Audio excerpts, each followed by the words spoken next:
Canada का हाल पाकिस्तान से भी बदतर होने वाला है, जिसका प्रूफ आपको इस वीडियो में मिल जाएगा। क्योंकि ये वीडियो देखिए, ये गाजा नहीं, ये लेबनान नहीं, अफगानिस्तान नहीं, ये टोरंटो है। आज कनाडा के झंडे कनाडा में ही जलाने से किसी को भी डर नहीं लगता। जस्टिन ट्रूडो खुद का कनाडा पर कोई कंट्रोल रहा ही नहीं है, इसीलिए ब्राजील में हुए G20 के समय उनसे बात करने के लिए कोई भी मीडिया रिपोर्टर गया ही नहीं। उन्हें तो G20 के फैमिली फोटो में भी नहीं लिया गया था। फिर बाद में उनके रोने पर फिर से फोटो खिंचाई गई। कनाडा का नाम जल्द ही बदलकर खालिस्तान होने वाला है। ऐसा हम नहीं, कनाडा में बसे खालिस्तानी सपोर्टर्स कहते हैं। कुछ दिनों पहले कनाडा के ब्रिटिश कोलंबिया में सरे एरिया में कुछ खालिस्तानियों ने नारे लगाना स्टार्ट किया कि व्हाइट कनेडियंस इन्वेडर्स हैं और असली कनेडियंस वो खुद हैं। वो खुद कनाडा को ओन करते हैं। White people should go back to Europe and Israel. Canada, जिसे इमिग्रेंट्स का देश कहते हैं, जो अपने लिबरल एटीट्यूड और वेलकमिंग नेचर के लिए जाना जाता है, एक्चुअली जाना जाता है नहीं, जाना जाता था, क्योंकि आज कनाडा का लैंडस्केप हॉस्टाइल बनता जा रहा है।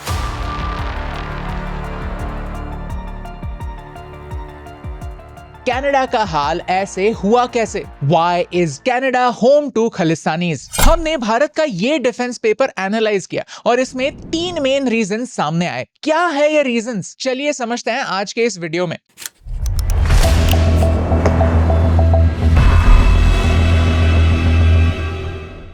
19 जून 2024 को कनाडा के पार्लियामेंट में कुछ ऐसा हुआ जिसने कनाडा के बदलते हुए पॉलिटिक्स पर मोहर लगा दी। ये वीडियो देखिए। यहाँ पूरी कनेडियन पार्लियामेंट हरदीप सिंह निज्जर की डेथ एनिवर्सरी पर शोक मना रही है। हरदीप सिंह निज्जर एक खालिस्तानी सिंपैथाइजर जो गन्स के साथ पोज करता था, जिसे कनाडा ने खुद नो फ्लाई लिस्ट पर डाला था, और तो और उसके बैंक अकाउंट्स भी फ्रीज कर दिए गए थे। यूजुअली पार्लियामेंट में ऐसा ट्रिब्यूट उन लोगों के लिए दिया जाता है जो नेशनल इंपॉर्टेंस के हों, और यहाँ एक टेररिस्ट की मौत को एक ट्रेजेडी की तरह दिखाया जा रहा है। ये कनाडा के आम लोगों को क्या मैसेज देता है? That Canada supports Khalistan. इसी के दम पर कुछ ही दिनों बाद कनाडा की इंडियन कम्युनिटी पर अटैक शुरू हुए। 22 जुलाई 2024 को एडमंटन के स्वामी नारायण मंदिर को वैंडलाइज किया गया। Sounds familiar to what happened right now. 4 नवंबर को ब्रैम्पटन कनाडा में प्रो खालिस्तानी सेपरेटिस्ट मॉब ने हिंदू टेंपल पर अटैक किया। और वियर्ड बात क्या है पता? जिन सेपरेटिस्ट ने मंदिर पर अटैक किया, उन्हें एप्रीहेंड करने की बजाय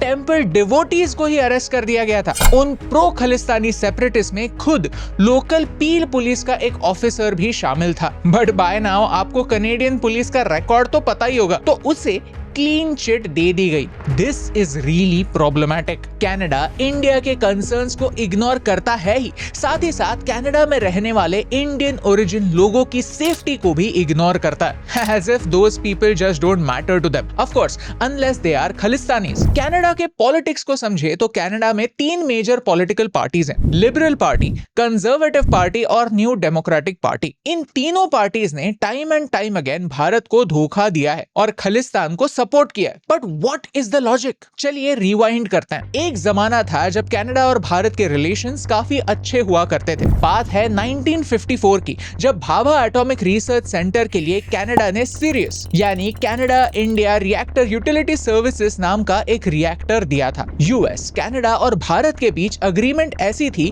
कि इस रिएक्टर का इस्तेमाल पीसफुल पर्पसेस के लिए ही होगा, यानी इस रिएक्टर से वेपन्स ग्रेड यूरेनियम नहीं बनेगा। लेकिन 1974 में जब भारत ने पहला न्यूक्लियर टेस्ट किया तो कनाडा शॉक हो गया, क्योंकि कनाडा मानता है कि भारत ने अग्रीमेंट तोड़ा है और भारत कहता है कि हमने कुछ भी गलत नहीं किया, क्योंकि हमारा न्यूक्लियर टेस्ट एक पीसफुल न्यूक्लियर टेस्ट था जिसका नाम भी था स्माइलिंग बुद्धा। इस मोमेंट से कनाडा और भारत के बीच एक कोल्ड वॉर शुरू हो गई, द वॉर ऑफ नैरेटिव्स। आज भी हम यही देखते हैं कि कनाडा नैरेटिव अपने साइड शिफ्ट करना चाहता है। जस्टिन ट्रूडो के साथी ने साफ कहा है कि उन्होंने वॉशिंगटन पोस्ट को कुछ डिटेल्स लीक किए थे as a part of communication strategy, ताकि अमेरिकन जर्नलिस्ट तक कनाडा का पॉइंट ऑफ व्यू इंडिया से पहले पहुंचे। कोल्ड वॉर के समय कनाडा को एक डर था कि भारत वेस्टर्न देशों को छोड़कर कम्युनिस्ट रशिया की ओर झुकेगा, और ये डर आज रशिया यूक्रेन वॉर के बाद फिर से उभर कर आया है। कनाडा को लोग काफी पीसफुल देश मानते जरूर होंगे, लेकिन कनाडा ने बार बार भारत का विश्वासघात ही किया है। 1982 1982 की बात है, जब पंजाब में खालिस्तान मूवमेंट काफी जोर पकड़ रही थी। तब भारत ने कनाडा से एक रिक्वेस्ट की, तलविंदर सिंह परमार को एक्स्ट्राडाइट करने की रिक्वेस्ट, जो कनाडा ने ठुकरा दी। क्यों?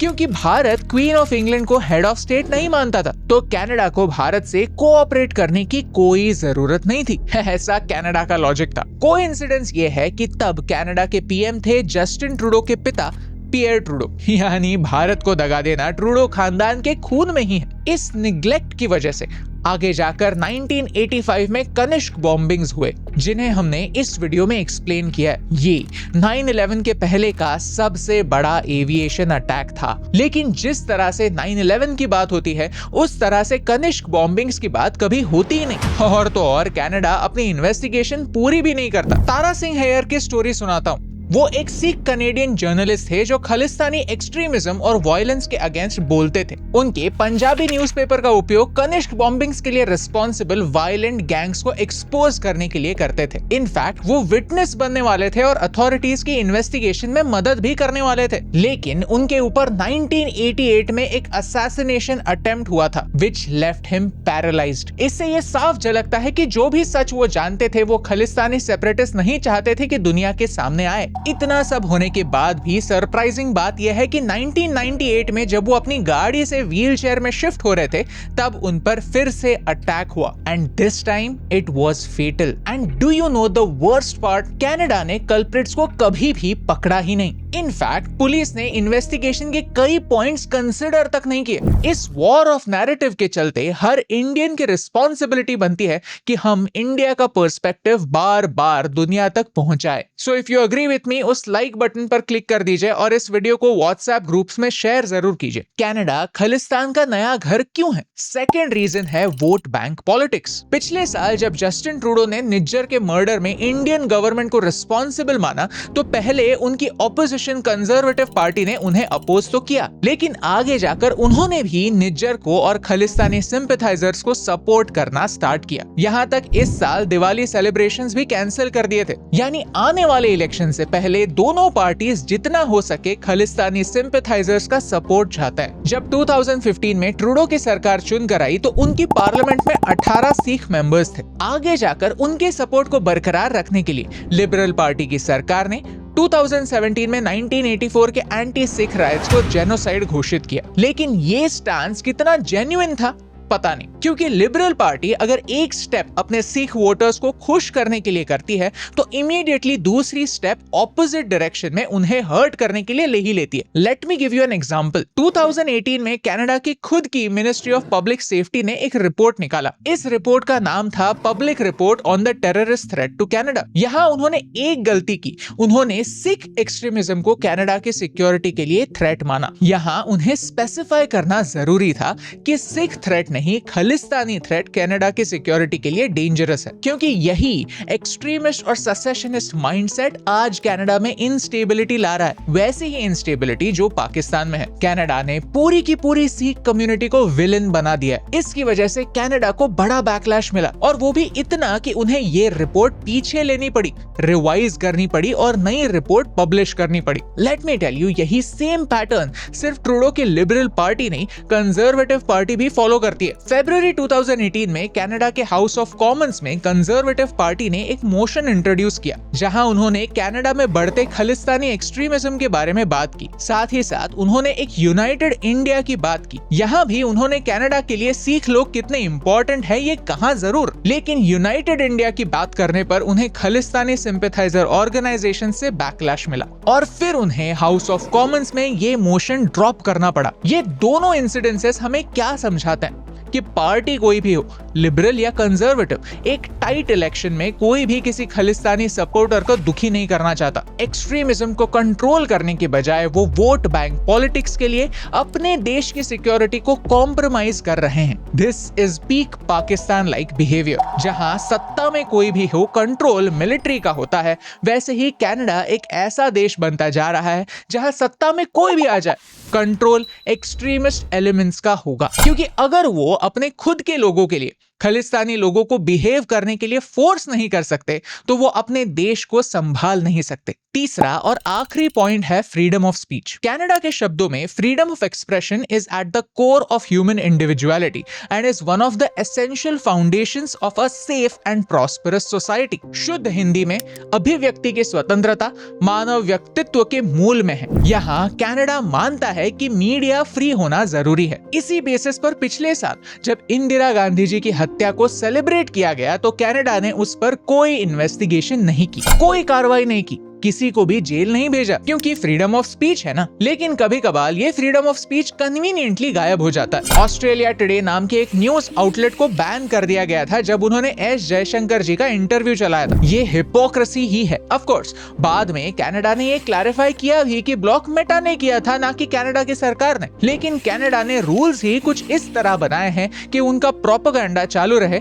लेकिन दूसरे देशों का point of view social media sites को खुद से ही ब्लॉक करना पड़े। This is problematic. यहाँ जयशंकर जी की बात से मैं सहमत हूँ कि फ्रीडम ऑफ एक्सप्रेशन का मतलब सेपरेटिज्म को बढ़ावा देना नहीं होता। आज कनाडा के लिए और स्पेशली ट्रूडो की सरकार के लिए फ्रीडम ऑफ एक्सप्रेशन का मतलब सिर्फ और सिर्फ इनएक्शन हो चुका है कि जो प्रॉब्लमैटिक एलिमेंट्स हैं उन्हें अनदेखा करो, वैसे ही रहने दो, सड़ने दो, उनसे अपने देश का नुकसान होने दो, बस सत्ता में रहना जरूरी है। ये एटीट्यूड कनाडा को अंदर से खोखला बना रहा है और अंदर से खोखले देश को खालिस्तानी मूवमेंट डिस्ट्रॉय कर सकती है, इमिग्रेशन क्राइसिस डिस्ट्रॉय कर सकता है, ड्रग्स डिस्ट्रॉय कर सकते हैं या फिर कुछ और। वीडियो की शुरुआत में मैंने कहा था कि कनाडा पाकिस्तान से बुरा बनता जा रहा है। Actually that is not entirely true, क्योंकि कनाडा के पास नेचुरल रिसोर्सेस हैं। कनाडा एक डेवलप्ड देश है, यहाँ का पॉपुलेशन एजुकेटेड है और बहुत छोटा पॉपुलेशन है। कनाडा की अपने पड़ोसी देशों के साथ दुश्मनी नहीं है, यानी कनाडा की इकोनॉमी कभी भी पाकिस्तान जितनी बदतर नहीं हो सकती। Canada has some great advantages जिनके बारे में हमने इस वीडियो में बात की है,